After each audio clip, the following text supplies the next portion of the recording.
নমস্কার, দেখছেন talk to Bangla. আমি অভিষেক রয়েছে আপনাদের সাথে। এই মুহূর্তে যে খবর নিয়ে উপস্থিত হয়েছি, রাহুল গান্ধী আজকে সংসদের বাইরে দাঁড়িয়ে খুব গুরুত্বপূর্ণ কিছু কথা বলেছেন। তাকে সংসদে বলতে দেওয়া হয়নি, আপনারা জানেন। এলপিজি ক্রাইসিস নিয়ে তিনি বলতে উঠেছিলেন, কিন্তু তিনি যখনই এপস্টিনের বন্ধু হিসাবে হরদীপ পুরী, ভারতবর্ষের পেট্রোলিয়াম মিনিস্টার, তার নাম নিয়ে ফেলেন, তখন তাকে আর বলতে দেওয়া হয় না। কিন্তু তিনি সংসদের বাইরে বেরিয়ে এসে সংবাদ মাধ্যমের সামনে খুব গুরুত্বপূর্ণ কিছু কথা বলেন, এবং সেই গুরুত্বপূর্ণ কথাটা এই মুহূর্তে কিন্তু বেশ খানিকটা ভয়ের। তার কারণ এই মুহূর্তে রাহুল গান্ধী বলছেন, যেটুকু সংকট এসেছে এখনো পর্যন্ত, সেটুকু সংকট কিচ্ছু নয়, এর থেকেও বড় সংকট ভারতবর্ষের জন্য অপেক্ষা করছে।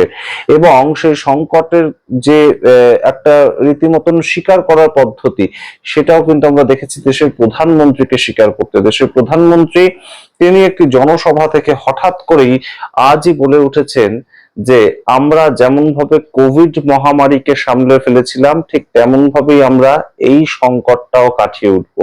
অর্থাৎ দেশের প্রধানমন্ত্রী কোথাও গিয়ে এই মুহূর্তে যে সংকটটা শুধুমাত্র গ্যাসের মাধ্যমে আপনারা দেখতে পাচ্ছেন শুরু হয়েছে, সেই সংকটটাকে কিন্তু তুলনা করছেন। অর্থাৎ দেশের প্রধানমন্ত্রী এবং দেশের বিরোধী দলনেতা তারা কোথাও গিয়ে কিন্তু একই লাইনে কথা বলছেন। অর্থাৎ তাদের দুজনেরই যে বোধ, সেটা কিন্তু তাদের জানান দিচ্ছে, এবং তারাও দেশের মানুষকে জানান দিচ্ছেন যে একটা সংকটের মুহূর্ত এর থেকেও বড় আকার ধারণ করে আসতে চলেছে।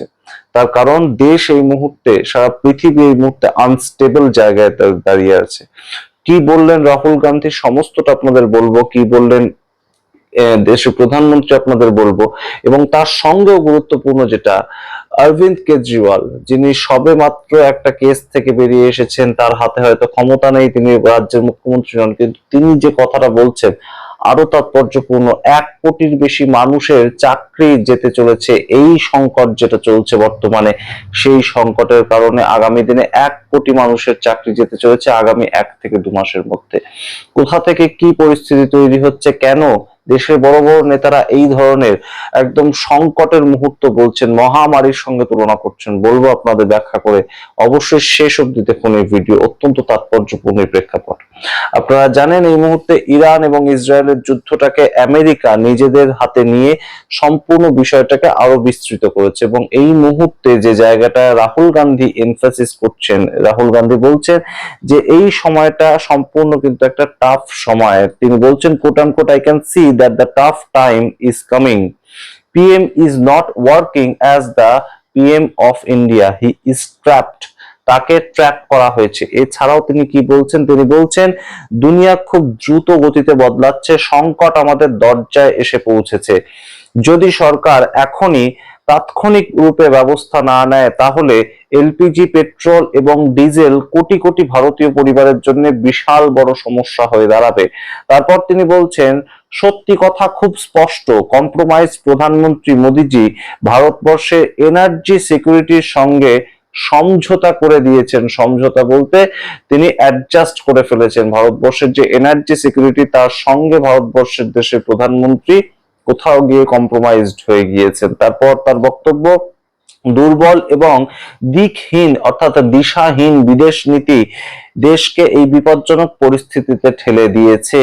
অর্থাৎ দেশের সরকারের সমালোচনা করেছেন, কিন্তু তার থেকে গুরুত্বপূর্ণ পরের বক্তব্যটা তিনি রেখেছেন, এখন সময় সত্যি কথা বলার এবং দেশকে প্রস্তুত করবার, নইলে এর দাম ভারতের মানুষকে, সাধারণ মানুষকে চোকাতেই হবে।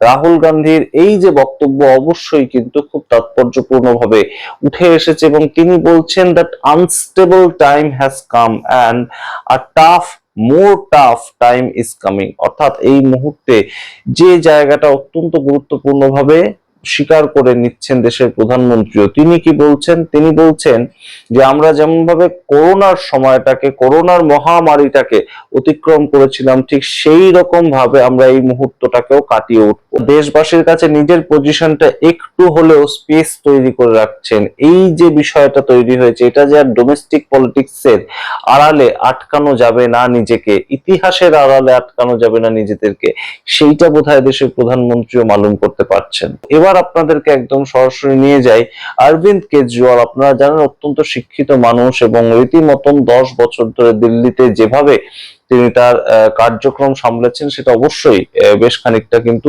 ইতিহাস তৈরি করে রাখার মতন। তো সেই অরবিন্দ কেজরিওয়াল বিরোধী হিসেবে, অন্যতম বিরোধী হিসেবে তিনি কি বলছেন, ইন্ডিয়া অ্যালায়েন্সের মধ্যেও তিনি নেই, সেই জায়গা থেকে একদম ইন্ডিপেন্ডেন্ট একটা পার্টির নেতা হিসেবে অরবিন্দ কেজরিওয়াল বলছেন যে বর্তমানে যা সংকট তৈরি হয়েছে সেই সংকটের উপর দাঁড়িয়ে নরেন্দ্র মোদী কিচ্ছু বলতে পারবেন না। তার কারণ কোনো না কোনো জায়গায় ডোনাল্ড ট্রাম্প তার কোনো একটা সুতোকে টেনে রেখেছেন এবং নরেন্দ্র মোদী সেই সুতো ফাঁস হয়ে যাওয়ার একটা ভয় রয়েছে, তাই জন্য তিনি কিচ্ছু করতে পারছেন না। তার যদি কোনো ভয় থেকে থাকে ডোনাল্ড ট্রাম্পের কাছে, কোনো না কিছু জমা থেকে থাকে, তাহলে তিনি প্রধানমন্ত্রিত্ব থেকে ইস্তফা দিন, কিন্তু দেশটাকে বাঁচতে দিন। এবং তিনি গুরুত্বপূর্ণভাবে বলছেন পরিসংখ্যানের ভিত্তিতে যে এই মুহূর্তে যে এলপিজি সংক্রান্ত, পেট্রোল সংক্রান্ত সমস্যা দেখা দিয়েছে, তাতে কিন্তু আগামী দিনে বলতে খুব কয়েকটা দিনের মধ্যে, 1 থেকে 2 মাসের মধ্যে সারা ভারত জুড়ে 1 কোটি মানুষ চাকরি হারাবেন। ইতিমধ্যেই আপনারা দেখতে শুরু করেছেন যে বিভিন্ন জায়গায় সারা ভারতবর্ষ জুড়ে হোটেল হতে পারে, রেস্টুরেন্ট হতে পারে, বিভিন্ন কিছু বন্ধ হয়ে গেছে। এবং যারা হোটেলে কাজ করেন তারা তো ডেলি মজুরি হিসেবে কাজ করেন, তাদের তো সরকারি চাকরি নয় যে বসে বসে তারা মাইনে পাবেন। তো ডেলি মজুরি হিসেবে যে কারিগররা কাজ করেন, হোটেলের যে সমস্ত হেল্পাররা কাজ করেন, তাদের চাকরি কিন্তু অলরেডি বন্ধ হয়ে গিয়েছে, তারা কাজ হারাচ্ছেন। এর পরবর্তীতে কারা কাজ হারাতে চলেছেন বলুন তো? এই যে হোটেলগুলো চলছে, যেটার ভিত্তিতে মূল যে ব্যবসাটা, এখন একটা হোটেল চললে বা একটা পাইস হোটেল চললে বা বাড়ি থেকে যারা রান্না বান্নার ব্যবসা করেন, তাদের মূল যে জায়গাটা সেটা কি? সেটা হচ্ছে একদম সুইগি এবং জোম্যাটোর মতন যে অনলাইন ফুড ডেলিভারি অ্যাপ গুলো। এবং তাদের যে ব্যবসাটা সেটাও কিন্তু দাঁড়িয়ে আছে রান্নার উপর। এবং রান্না যদি না হয়, তাহলে ফুড ডেলিভারি অ্যাপে যারা বিক্রি করে, যারা খাবার নিয়ে যায়, যারা ডেলিভারি বয় হিসেবে কাজ করে, বাড়িতে বাড়িতে একদম মোটর সাইকেল করে খাবার পৌঁছে দেয়, তারা তাদের কাজ হারাতে চলেছেন। সুতরাং এই যে জ্বালানির প্রভাব এত সুদূর প্রসারী হতে চলেছে, অরবিন্দ কেজরিওয়াল সেই কথা মনে করিয়ে দিয়েছেন। আপনাদের সামনে রাখলাম, আপনারা অবশ্যই প্রস্তুত থাকুন। রাহুল গান্ধী যেমন বলছেন যে মাইন্ডসেট চেঞ্জ করতে হবে, আর more tough time is coming, we have to change our mindset. আগের মতন মাইন্ডসেট নিয়ে চললে আর হবে না। এই মুহূর্তে অবশ্যই সরকারকে যেমন সতর্ক হতে হবে, মানুষকেও কিন্তু সতর্ক হতে হবে। তা না হলে সরকার হয়তো এটার থেকে ঘুরে দাঁড়াবে, কিন্তু কোভিড এর সময় যে মহামারী এসেছিল, তাতে সাধারণ মানুষ যেভাবে একদম রীতিমতন ক্ষতিগ্রস্ত হয়েছিল, আপনাদের গঙ্গার সেই মৃতদেহের ছবি নিশ্চয়ই মনে থাকবে। সেই সময়ের মতন যদি আরেকটা সময় আসে, আপনাদের হাতে যেন কোনো না কোনো জায়গা থেকে একটা অর্থ সংস্থান থাকে, কোনো না কোনো জায়গা থেকে যেন একটা কর্মসংস্থান থাকে, সেই ব্যবস্থাটা এখন থেকেই যদি পারা যায়, যদি আমরা তৈরি করতে পারি, সেটা কিন্তু এই মুহূর্তে দেশের যারা নেতা, তারা কিন্তু তেমনই ইঙ্গিত দিচ্ছেন। আমরা জানি না যে কবে এই পরিস্থিতি আদৌ আমরা বেরিয়ে আসতে পারবো, এই পরিস্থিতি আরো কতটা গুরুতর হতে চলেছে। অবশ্যই সমস্ত খবর নজর রাখার জন্য টক টু বাংলা ইউটিউব চ্যানেলটিকে সাবস্ক্রাইব করবেন এবং অবশ্যই ছড়িয়ে দিন যুদ্ধের খবর, সামগ্রিক পৃথিবীর খবর এবং অবশ্যই ভারতবর্ষের ন্যাশনাল পলিটিক্স এর খবর আমাদের বাংলা ভাষায় পাওয়ার জন্য। ধন্যবাদ।